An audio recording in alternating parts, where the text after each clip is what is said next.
Oke, mungkin kita boleh langsung lanjut ke materi gitu. Jadi ya seperti yang teman-teman tahu, aku bakal jelasin sedikit banyak tentang gimana sih kehidupan mahasiswa dan kira-kira kesempatan apa aja sih yang teman-teman bisa dapatkan di Spanyol gitu. Di sini aku mau kasih tahu teman-teman beberapa opportunities beasiswa yang tersedia di Spanyol. Basically, beasiswa itu sendiri ada dua teman-teman ya. Jadi yang pertama adalah beasiswa yang fully funded atau mengcover keseluruhan kebutuhan biaya kuliah teman-teman. Atau yang kedua itu beasiswa partially funded. Skema partially funded itu teman-teman masih perlu mengeluarkan biaya pribadi untuk melanjutkan studinya gitu. Ini yang pertama adalah Spain Government Scholarship, beasiswa pemerintah negara Spanyol. Nah, ini aku udah cantumin linknya teman-teman ya. Jadi kalau misalkan kalian mau cek informasinya lengkap ada di link yang aku kasih di www.education.yfp.gov.es. Nah, di sana itu lengkap banget informasinya ya. Ada info soal beasiswa S1, beasiswa S2, beasiswa language course juga, kemudian beasiswa diploma, dan lain-lain. Berikutnya ada University Scholarship. Nah, kalau University Scholarship ini beasiswa yang diberikan oleh kampus, teman-teman. Jadi, untuk nyari beasiswa ini, teman-teman perlu ngecek di website kampusnya masing-masing. Misalkan teman-teman pengen daftar di kampus A, begitu ya, di Spanyol.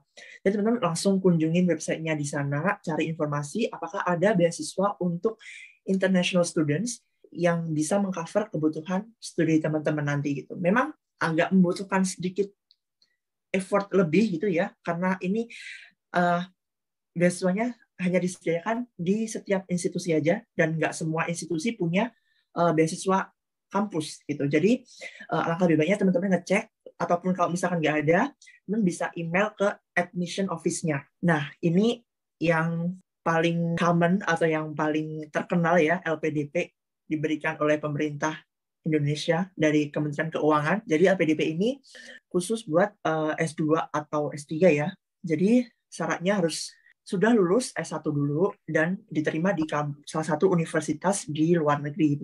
Ini LPDP ini cakupannya juga fully funded ya, teman-teman. Jadi mengcover seluruh kebutuhan biaya kuliah dari awal sampai lulus nanti. Nah, ini ISMA. ISMA ini beasiswa yang cukup baru ya. Jadi, ini beasiswa yang baru dirilis tahun ini, ya tahun 2021. Jadi ini terbuka untuk seluruh mahasiswa atau mahasiswi yang duduk di bangku semester 5. Jadi ISMA ini itu beasiswa 1 semester untuk studi ke luar negeri. Itu pilihan kampusnya ada banyak sekali ya teman-teman. Jadi silahkan cek di websitenya ISMA langsung untuk list universitasnya apa aja. Namun untuk di negara Spanyol sendiri, list universitasnya itu ada 2, yaitu University of Granada sama University of Pampu Barcelona. Kalau nggak salah untuk tahun kemarin itu hanya ada 2 universitas yang sudah bekerjasama dengan ISMA begitu. Kemudian yang terakhir ini, nah ini beasiswa yang saya peroleh dari Erasmus Plus ya, dari pemerintah Uni Eropa. Perlu kalian ketahui kalau misalkan Erasmus Plus ini punya 2 skema beasiswa. Yang pertama itu adalah beasiswa credit mobility atau beasiswa untuk menempuh mata kuliah di salah satu universitas di Eropa, dan yang kedua adalah Erasmus Mundus Joint Master Degree atau S2 Erasmus gitu ya.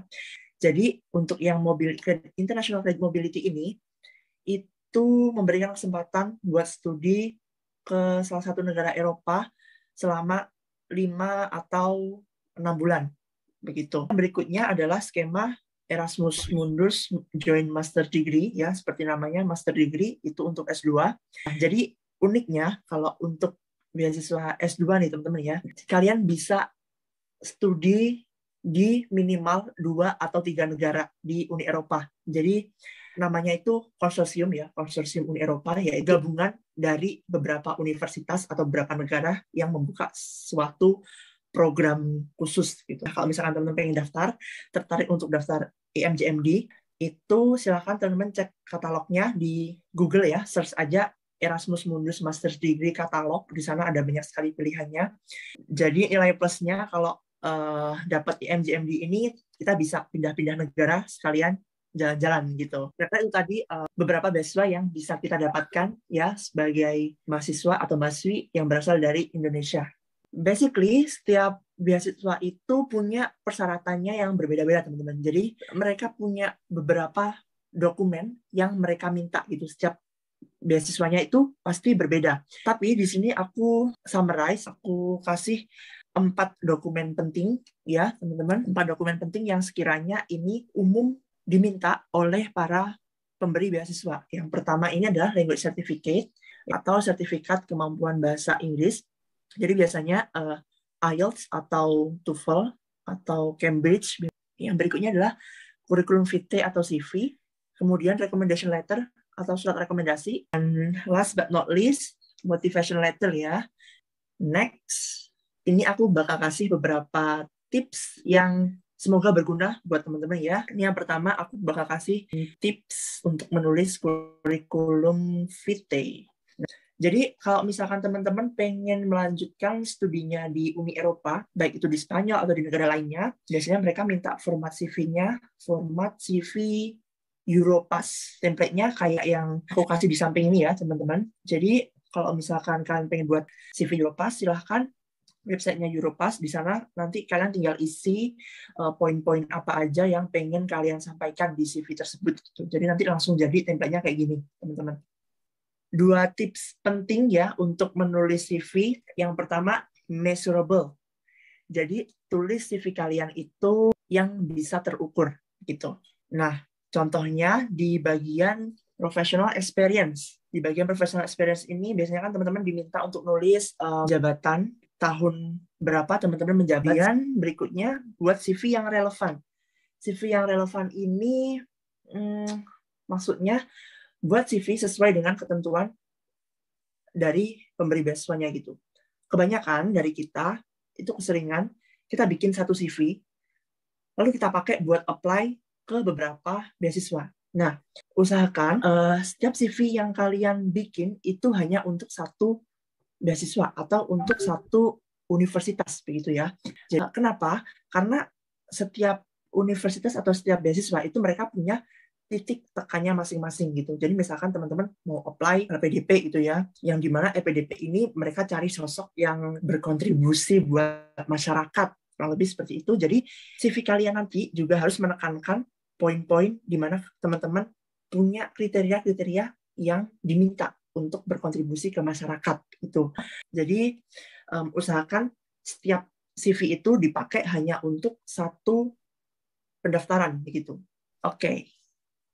Berikutnya adalah recommendation letter atau surat rekomendasi ya teman-teman.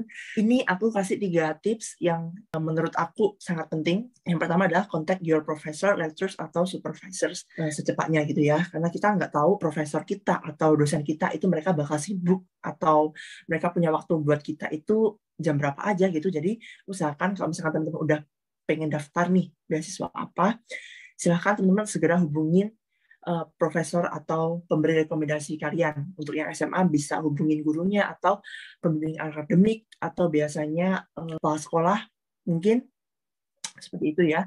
Jadi kontak secepatnya supaya kita tahu nih mereka kapan waktu senggangnya gitu ya. Kemudian yang berikutnya, sit together and tell your story. Ini merupakan poin yang sangat penting ya teman-teman menurut aku, karena bisa jadi guru atau dosen kita itu lupa sama kita gitu.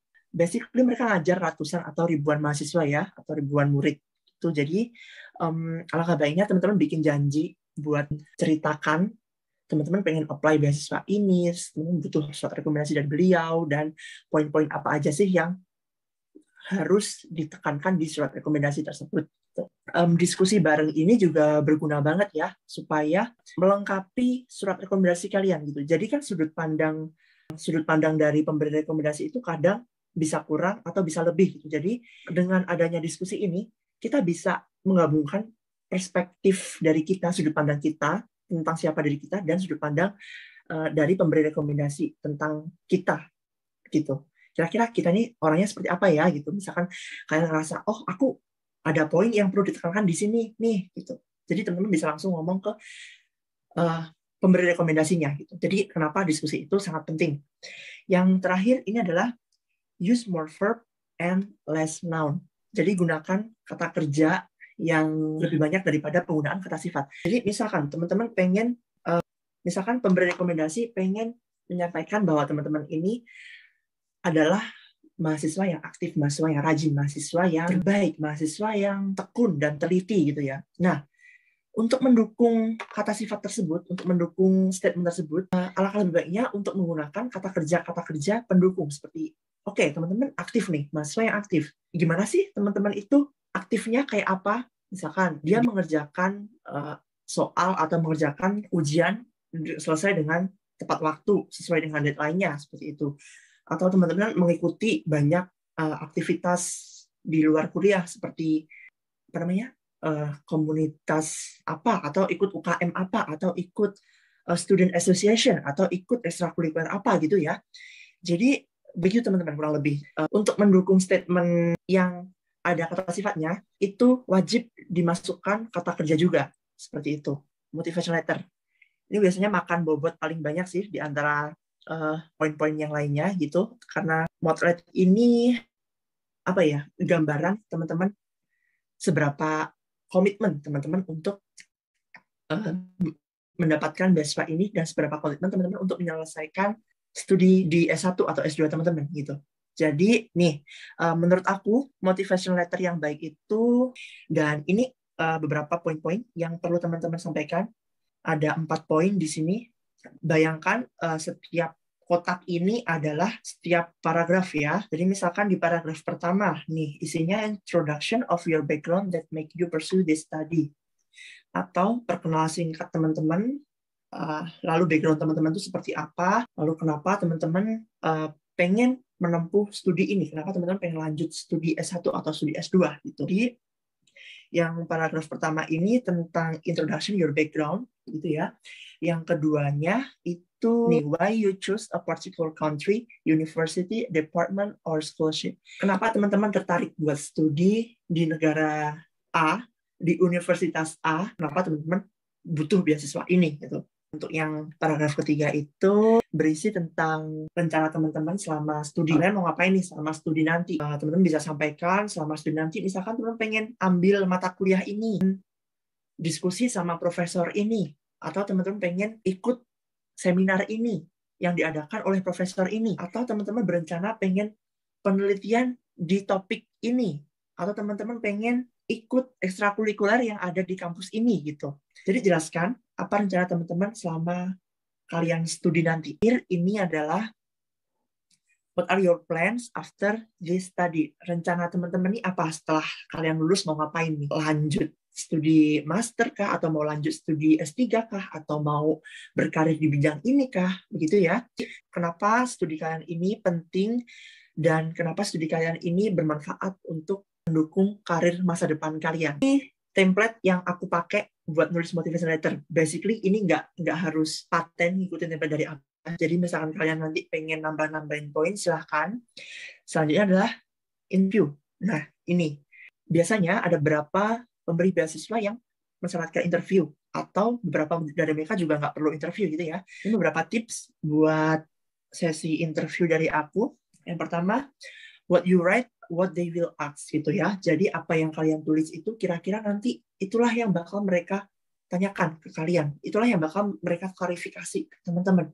Karena setiap nanti jawaban yang kalian utarakan, usahakan based on your essay atau based on your motivation letter. Kemudian berikutnya, be honest ya, jujur dengan jawaban kalian, dan realistic, be realistic. Jangan mengada-ngada jawaban ya. Misalkan kita harus tetap realistis ya dengan poin-poin yang kita sampaikan. Usahakan semuanya realistis. Dan yang terakhir, ini sangat penting, smile and humble. Oke, percaya nggak percaya, senyum itu bisa menebar aura positif ya teman-teman. Jadi senyum itu penting di sesi wawancara. Dan humble. Kenapa humble ini penting? Karena biasanya kalau kita di wawancara itu, kita pasti menunjukkan kelebihan kita. Kita pasti menunjukkan bahwa, oh ini loh, aku adalah kandidat yang entusiastik, kandidat yang punya ambisi, kandidat yang berambisi sangat tinggi, kandidat yang sangat Pokoknya aku punya segala kelebihan. Oke, itu aja kayaknya tips and trick yang bisa kalian apply nanti kalau misalnya kalian ingin mendaftar beasiswa di Spanyol. Sebelum video ini berakhir, jangan lupa lagi untuk di like, comment, and subscribe. Dan jangan lupa juga untuk di-share kepada teman-teman kalian. Siapa tahu ada teman-teman atau saudara kalian yang membutuhkan video ini. Jangan lupa untuk di-share. So, sampai jumpa di video selanjutnya. Bye-bye!